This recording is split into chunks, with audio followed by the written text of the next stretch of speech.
السلام عليكم ورحمة الله وبركاته. ازيكم عاملين ايه؟ يا رب تكونوا بخير. احنا نزلنا مع بعض السونار بتاع الارانب. ماشي، ازاي نعمل سونار للارنبة وازاي نعرف هي حامل ولا لا.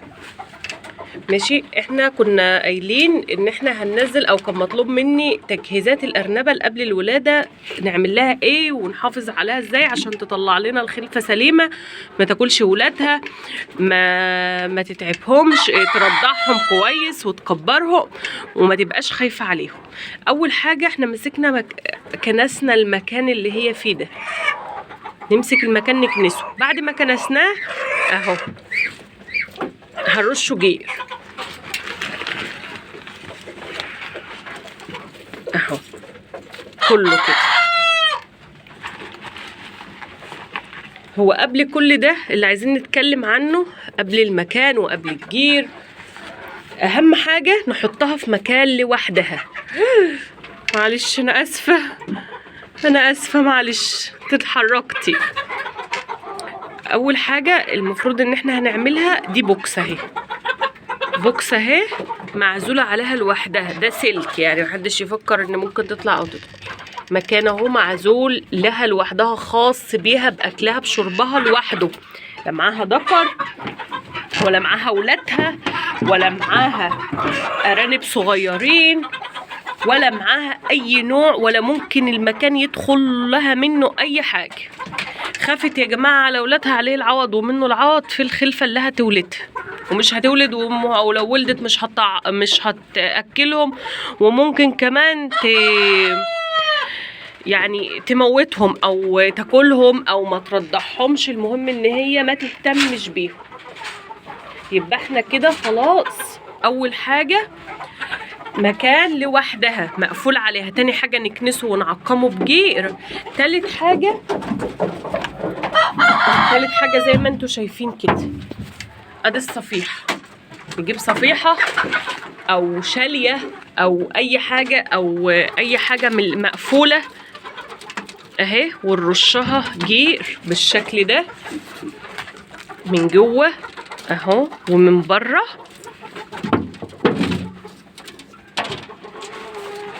اهو زي ما انتوا واضح معانا اهو، من جير من جوه ومن بره.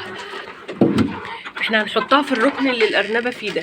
فطبعا ايه كده زي ما انتوا شايفين كده، لو حطيناها بالشكل ده هنا كده في المكان اللي انا حطاها فيه، طبعا هاجي احط اكل وميه هيبقى الفتحه قريبه مني، فهي هتخاف على اولادها. فانا هعمل ايه؟ لا، هيبقى وشها بعيد عني، اجي احط اكل ميه يبقى المكان بعيد عني، فتبقى مأمنالي شويه. ماشي. تاني حاجه هحط قالب طوب فيها. ليه بقى؟ عشان الارنبه بتبقى يعني حجمها كبير، هتطلع على الصفيحه، تنزل من على الصفيحه هتوقعها وتبهدل ولادها. يبقى لازم نتقلها بحاجه، ما عندك طوب، شويه رمل سافي، اي حاجه. بعد كده بقى الخطوه اللي بعد كده هنحط شويه ايه تمل او قش. انا عندي تمل، هحط لها ايه التمل ونودي بقى دي مكانها. اطلعي بس يا تخافيش، اطلعي اهي. حطينا احنا هنا الصفحه اللي هتولد فيها بقى اهي. هنعمل ايه احنا بعد كده بقى؟ هنحط لها قدامها قلبين فوق، علشان اهي شوفي هي دخلت المكانه قلب اهو، وكمان واحد عشان برضو تبقى مجمده الصفيحه او المكان او يبقى عامق، وكمان علشان الارانب اول ما بتبقى صغيره بتبدا تتحرك، ما يعني ما يعرفوش يطلعوا بسهوله منها غير لما يكبروا شويه ويفتحوا، ما يقعدوش يتبهدلوا طالعين داخلين. وعلشان كمان الصفيحه تبقى ايه جامده ومحكومه. الارنبه دخلت، الارنبه طلعت، ما مش كل شويه تقلب الصفيحه. واحط لها حته كمان اهو في الجنب ده، يعني لو قلب كمان يا ريت يسند. في قالب اهو، في قالب، معلش عشان بصور لوحدي اهو. يبقى انا كده حطيت لها، تقلتها جواها وحطيت لها قدامها عشان يسندها وعشان الارانب ما تطلعش منها، وحطيت لها في الجنب ده.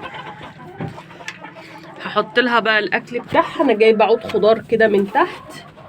دي دريوه يا جماعه، دي دريوه، دي دريوه. جبت لها عود خضار اهو، دريوه اهو.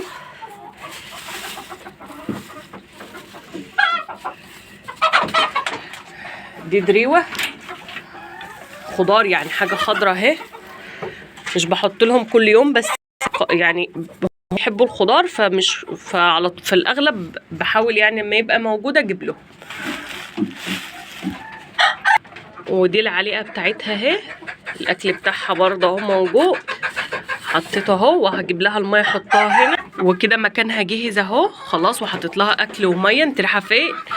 هسيبها بقى عشان تولد في امان.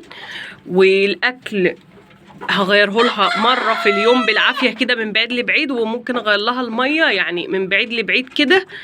واحاول ما اقربش من الصفحه دي لما تولد براحتها وتبقى تمام مع نفسها. يا رب اكون قدرت افيدكم، وما تنسوناش في اللايك والشير، والسلام عليكم ورحمه الله وبركاته.